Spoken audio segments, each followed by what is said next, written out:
శ్రీగురుభ్యో నమః. హరి ఓం. శ్రీమహాగణాధిపతయే నమః. శ్రీమహాసరస్వత్యై నమః. శ్రీగురుభ్యో నమః. హరి ఓం. అస్మద్గురు విద్యానందనాథ గురుచరణారవిందాభ్యాం నమో నమః. అస్మద్గురు కాశ్యపగోత్రపవిత్రం నారాయణతీశ్వరఛాత్రం వందే దాసగుణదాస విస్తం రామానుదాసస్వామినం నమో నమః.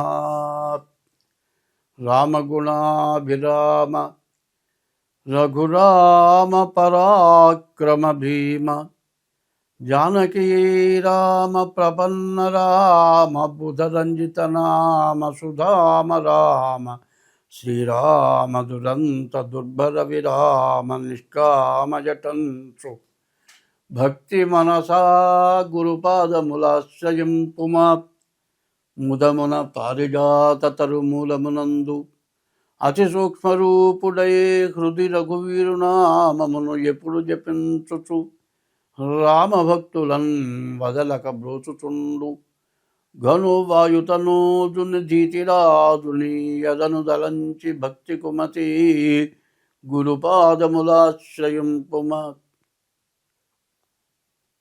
శుక్లాంబరధరం విష్ణుం శశివర్ణం చతుర్భుజం ప్రసన్నవదనం ధ్యాయేత్ సర్వవిఘ్నోపశాంతయే. జనవరి నెల 2026 సంవత్సరం కన్యారాశి. ఈ కన్యారాశి ఎట్లా ఉందో చూద్దాం. ఈ కన్యారాశికి రాహువు గురువు తప్పితే ఏ గ్రహాలు బాగాలేవు. రాహు వల్ల డబ్బు నిలబెడతాడు, గురువు ఏకాదశంలో ఉంటాడు. కాబట్టి విద్య, ఉద్యోగం, విదేశీయానం, చదువుకునే పిల్లల చదువు అన్నీ బాగుంటాయి. అర్ధాష్టమ కుజుడు, సప్తమంలో శని, ఈ రెండు గ్రహాలు మాత్రం పూర్తిగా భ్రష్టు పట్టిస్తాయి. ఎట్లా ఉంటుంది అంటే చివరికి కుక్కలు చింపిన విస్తరట. మనం కుక్క ఏడుస్తుంది వాకిట ముందు కూర్చుందని మనం ఏం చేస్తాం, ఒక విస్తట్లో అన్నం పెట్టుకొని పప్పు కూర అన్నేసి కలిపి ఆ విస్తర్ నిండా తీసుకెళ్ళి అన్నం పెడతాం. ఈ కుక్క తింటానికి వచ్చేప్పుడు వెనకాట 4 కుక్కలు వస్తాయి. 4 కుక్కలు 4 పక్కల బట్టి చింపుతాయి. ఈ విస్తర మాత్రం పోతుంది, అడుగున అన్నం మిగిలిపోతుంది. ఆ మట్టితో సహా కలిసిన అన్నం కుక్కలు తింటాయి. ఏమిటయా ఈ పరిస్థితి? కుజుడు శని ఈ 2 గ్రహాలు బాగుండకపోవటం చేత భార్యాభర్తలకి ప్రతికూలత. అర్ధాష్టమ కుజుడు రకరకాల వ్యాధులు. భార్యకి గర్భవతి అయితే కూడా గర్భిణీ పోవచ్చు, తర్వాత సంతాన భ్రష్టత్వం పట్టచ్చు. మరి భార్యాభర్తలకి వైషమ్యం రావచ్చు, గొడవలు రావచ్చు. జీవితంలో ఏ వ్యక్తి అయినా సక్రమంగా బతకాలి అంటే భార్యాభర్తలకి వైషమ్యం రాకూడదు. కన్న తల్లిదండ్రులు యుక్త వయస్సు వచ్చినంత వరకే పెంచేది. తర్వాత మీ బాధ్యతలు మీరు వహించాలి అంటే భార్యాభర్తలు ఖచ్చితంగా అనుకూలంగా ఉండాలి. ఎన్ని కష్టాలనైనా పడి పిల్లల కోసం బతకాలి. గడ్డి తిని పిల్లల్ని పెంచమని శాస్త్రం. పిల్లల కడుపు నిండా పెట్టి గంజి తాగి బతికిన వాళ్ళు చాలామంది ఉన్నారు. కాబట్టి ఈ రాశివాళ్ళ పరిస్థితి పూర్తిగా బాగాలేదు. కుజుడు బాగాలేడు, శని బాగాలేడు. రాహు బాగున్నాడు, డబ్బులు రావడానికి బాగా అవకాశం ఉంది. విద్య, ఉద్యోగం, విదేశీయానం బాగుంది. కానీ వచ్చిన డబ్బులు మొత్తం భ్రష్టత్వం పట్టిపోయే పరిస్థితి బాగా ఎక్కువగా కనపడుతుంది. దీని నుంచి మీరు బయటపడాలి. ఎప్పుడు కూడా ప్రతి వ్యక్తికి కూడా ఒక విశేషమైన మనస్తత్వం కావాలి. ఏమిటయా మనస్తత్వం అంటే వచ్చే దాంట్లో ఒక బడ్జెట్ పెట్టుకోమని చెబుతున్నా ప్రతి వాళ్ళకి. ఇంట్లో తినే సరుకులు కనీసం 5-6 ఉన్న 10,000 రూపాయల సరుకులు సరిపోతాయి. ఇవి కాదు, హోటల్కి ఆర్డర్ ఇచ్చుకోవాలి. అంటే నేను విమర్శిస్తున్నాను అనుకోవద్దు. ఫ్రైడ్ రైస్ లేకపోతే బిర్యానీ ఇవన్నీ ఆర్డర్ ఇస్తారు. వాడు ఏం చేస్తాడు, 3 రోజుల కింద వండింది వాడు ఓవెన్లో పెట్టి వేడివేడిగా తెచ్చిస్తాడు. అబ్బో వాడు ఇప్పుడే వండి తెచ్చిపెట్టాడు, ఇది తింటావు, మరి ఫుడ్ పాయిజన్, ఇక హాస్పిటల్ పాలై విరోచనాలు, వాంతులు, ఇంజక్షన్లు, మరి మరి సిలైను ఒక 5,000 10,000 గొరిగిస్తుంది ఈ హోటల్ తిండి. ఉప్పు వేసుకొని తిన్నా, కారం వేసుకొని తిన్నా, ఆఖరికి పచ్చడి వేసుకొని తిన్నా, ఏ రోజు చేసుకుందా ఆ రోజు తినాలి.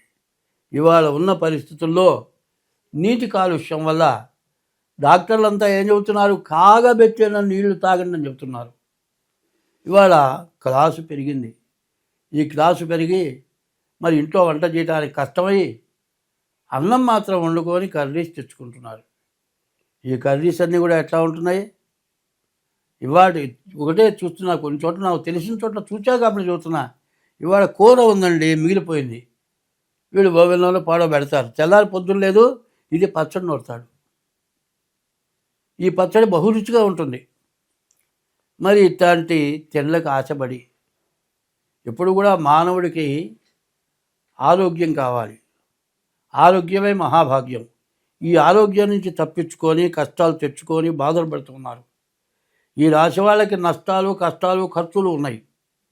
వీటిని తప్పించుకోవాలంటే ఇంట్లో వండుకొని తింటే ఖర్చు తక్కువ. హోటల్ నుంచి ఆర్డర్ ఇస్తారు, ఆ తెచ్చేవాడు 100, 150, 200 వేసుకుంటాడు. హోటల్ వాడు రేటేస్తాడు, వేడివేడిగా తెచ్చిస్తాడు. ఈ వేడివేడిగా తెచ్చింది నా భ్రష్టు బట్టి రోగాల పాలవుతున్నారు. కాబట్టి ఏది మంచి ఏది చెడు, విచక్షణ చాలా అవసరం. ఈ విచక్షణ లేకుండా తింటే చాలా ఇబ్బందులు అవుతారు. నేను కొన్ని చోట్ల చూసా, వంకాయ, ఎందుకంటే ఆంధ్రాకు ఒక పెద్ద పేరుంది, గోంగూర వంకాయ బాగా పేరు. ఈ వంకాయలు తెస్తారు, మరి ఇళ్లలో అయితే మాత్రం వంకాయకి పుచ్చున్నూ కోమటికి గజ్జి లేకుండా ఉండదుట. ఎందుకంటే వాళ్ళ ఐశ్వర్యం భగవంతుడు వాళ్ళకి దాంతోపాటు గజ్జి ఇచ్చాడు. గజ్జే లక్ష్మి అంటారు. గజలక్ష్మి అంటే వాళ్ళని విమర్శించడం కాదు, ఐశ్వర్యం పెరిగితే కొంత వాళ్ళకి అది వస్తూనే ఉంటుంది. అట్లాగే వంకాయ గజ్జి తెస్తుంది. అదే వంకాయ హోటళ్ళలో అయితే పురుగులున్నా సరే కోసేసి పారేస్తాడు, మొత్తం ఉడికిపోతుంది, కనపడదు. ఇట్లాంటివి తినటం వల్ల చాలా కష్టాలు, నష్టాలు వస్తున్నాయి. కాబట్టి ఈ రాశివాళ్ళు ఏ రకమైన కష్టాలు, నష్టాలు పడకూడదని చెబుతున్నా.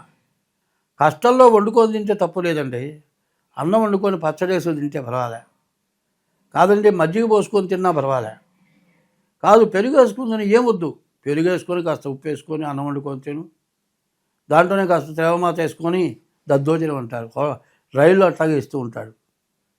అట్లా ఏదన్నా సుఖంగా ఉండే తిండి తినండి, కష్టం అనేది తెచ్చుకోబాకండి, పుణ్యమైన పనులు చేసుకోండి, దేవుణ్ణి ఆరాధించండి, కుటుంబంలో కలహాలు లేకుండా బతకండి. ఈ రాశి వాళ్ళు ఇట్లా ఉండటమే కాకుండా డేట్ ఆఫ్ బర్త్ ద్వారా జాతకం చూపించుకోండి. ఇట్లా ఉండటం చేత మీకు అన్నీ బాగుంటాయి. జాతకం చెప్పవయ్యా అంటే ప్రవర్తన చెప్తా ఉంటున్నారు, ప్రవర్తన లోపమయ్యే భ్రష్టు పడుతున్నాం. అందరికి వస్తున్న మీకొక్కళ్ళకి కాదు, నాకు కూడా ఉన్నాయి బాధలు. నేను సక్రమంగా చూస్తే నా పిల్లలు వినాలిగా, వినని పిల్లల్ని ఏం చేస్తాం మనం, వాళ్ళని గురించి మనం మరి అగ్నికి సుత్తెట పెట్టుట, ఇనువుకి కాలుస్తాడు, సుత్తె పెట్టి కొడతాడు. అటు ఇనువు కాల్చడమే కాక సుత్తె దెబ్బ.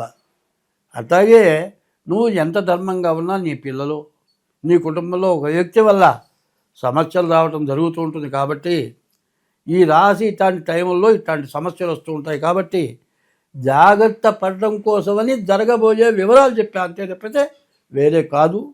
డేట్ ఆఫ్ బర్త్ ద్వారా తప్పనిసరిగా జాతకం చూపించుకోండి, సమస్యల నుండి బయటపడండి. స్వస్తి.